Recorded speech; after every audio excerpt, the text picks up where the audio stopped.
Hello दोस्तों, welcome to our YouTube channel exam tech tutorial.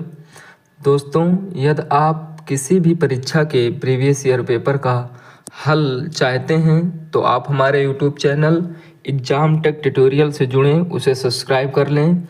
हम यहाँ पर आपको पिछले 10 वर्ष के सभी परीक्षा के पेपर का हल कराते हैं। तो चलिए दोस्तों शुरू करते हैं। आपका 21वां नंबर सवाल है, मोहनजोदड़ो को किस एक अन्य नाम से भी जाना जाता है? ऑप्शन ए मृतकों का टीला, ऑप्शन बी जीवितों का टीला, ऑप्शन सी कंकालों का टीला और ऑप्शन डी दासों का टीला। तो आपका राइट आंसर होगा ऑप्शन ए मृतकों का टीला। आपका 22 नंबर सवाल है, निम्नलिखित में से कौन सा सिंधु स्थल समुद्र तट पर स्थित नहीं था?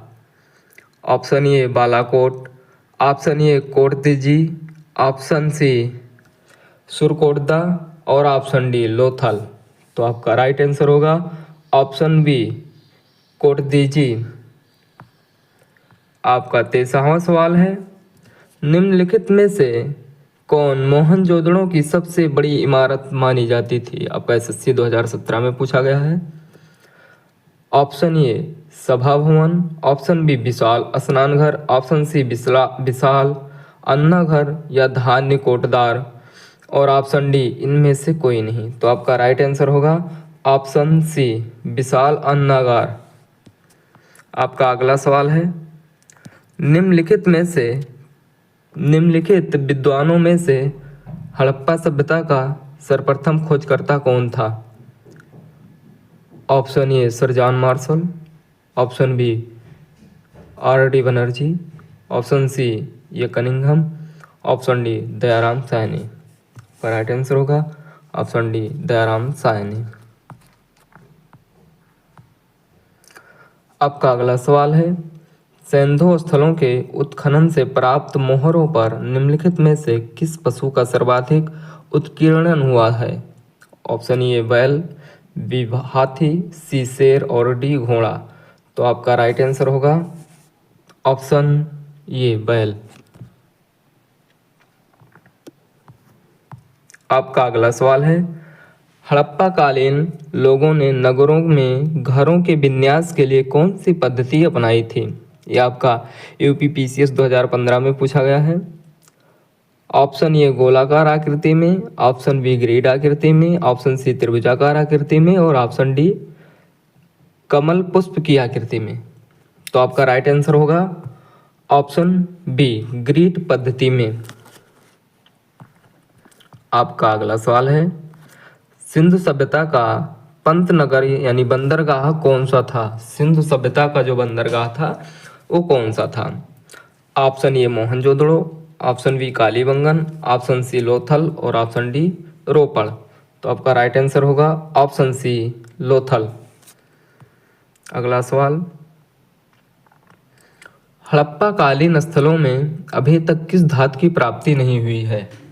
हड़प्पा कालीन स्थलों में अभी तक किस धातु को नहीं पाया गया है? ऑप्शन ए तांबा, बी स्वर्ण, सी चांदी और डी लोहा। तो आपका राइट आंसर होगा ऑप्शन डी लोहा। लोहे की अभी वहाँ पर पहचान नहीं हुई है। अगला सवाल है, सिंधु सभ्यता का कौन सा स्थान भारत में स्थित है? ये आपका बीपीएससी 2019 में पूछा गया है। Option A Lothal, option B Harappa, option C Mohenjodaro, option D इनमें से कोई नहीं। तो आपका राइट आंसर होगा ऑप्शन ए लोथल। यहाँ पर हाथी के दांत जो जब खोजे गए थे तो यहाँ पर हाथी के दांत प्राप्त हुए थे। अगला सवाल है आपका, किस पशु के अवशेष सिंधु घाटी सभ्यता में प्राप्त नहीं हुए हैं? किस पशु के अवशेष सिंधु घाटी सभ्यता में प्राप्त नहीं हुए हैं? ऑप्शन ए हाथी, ऑप्शन बी शेर, ऑप्शन सी घोड़ा और ऑप्शन डी गाय। तो आपका राइट आंसर होगा ऑप्शन बी शेर। हड़प्पा कालीन समाज किन वर्गों में विभक्त था? राजा, पुरोहित, सैनिक और शूद्र में विभक्त था, शिकारी, पुजारी, किसान और क्षत्रिय में विभक्त था, ऑप्शन सी विद्वान, योद्धा, व्यापारी और श्रमिकों में विभक्त था कि ब्राह्मण, क्षत्रिय, वैश्य और शूद्र में विभक्त था, यानी किस स्तर पर जाति का वर्गीकरण किया गया था। तो आपका राइट आंसर होगा ऑप्शन सी विद्वान, योद्धा, व्यापारी और श्रमिक के आधार पर विभक्त था। अगला क्वेश्चन, हड़प्पा वासी किस धातु से परिचित नहीं थे, वो कौन से धातु को नहीं जानते थे। आपका SSC साल 2016 में पूछा गया है। ऑप्शन ए सोना व चांदी, बी तांबा व कांसा, सी टीन व शीशा और डी लोहा। तो आपका राइट आंसर होगा डी लोहा, क्योंकि लोहा की प्राप्ति ही नहीं हुई थी। 33 नंबर सवाल है, सिंधु सभ्यता का सर्वाधिक उपयुक्त नाम क्या है, यानी सिंधु सभ्यता को और किस नाम से जाना जाता है। नंबर 1 हड़प्पा सभ्यता, बी सिंधु सभ्यता, सी सिंधु घाटी सभ्यता, डी इनमें से कोई नहीं। तो आपका जो राइट आंसर होगा वो आपका होगा ऑप्शन नंबर ये, हड़प्पा सभ्यता को सिंधु सभ्यता के नाम से जाना जाता है। सिंधु सभ्यता के बारे में कौन सा कथन असत्य है। ऑप्शन ए मार्त देवी की उपासना की जाती थी, ऑप्शन बी लोग लोहे से परिचित थे, ऑप्शन सी नगरों में नालियों की सुदृढ़ व्यवस्था थी, और ऑप्शन डी व्यापार और वाणिज्य की उन्नत दशा में थी। तो आपका राइट आंसर होगा ऑप्शन बी, लोग लोहे से परिचित थे। यह आपका कथन असत्य है, लोग लोहे से परिचित नहीं थे, खोज ही नहीं हुई थी। अगला क्वेश्चन, हड़प्पा सभ्यता की खोज किस वर्ष हुई थी। ये आपका IAS प्री 1997 में पूछा गया है। आपका राइट आंसर होगा ऑप्शन सी 1921 ईस्वी में। देखिए जैसे जो मतलब ज़्यादा पहले पूछे गए हैं क्वेश्चन उन्हीं अब दोहराए जा रहे हैं, तो आप इन लोगों को अच्छे तरह से पढ़िए। 36 नंबर है, हड़प्पा के काल का तांबे का रथ किस स्थान से प्राप्त हुआ था। Option A Badawali, option B Kunal, option C Rakhigarhi और ऑप्शन डी दैमावाद।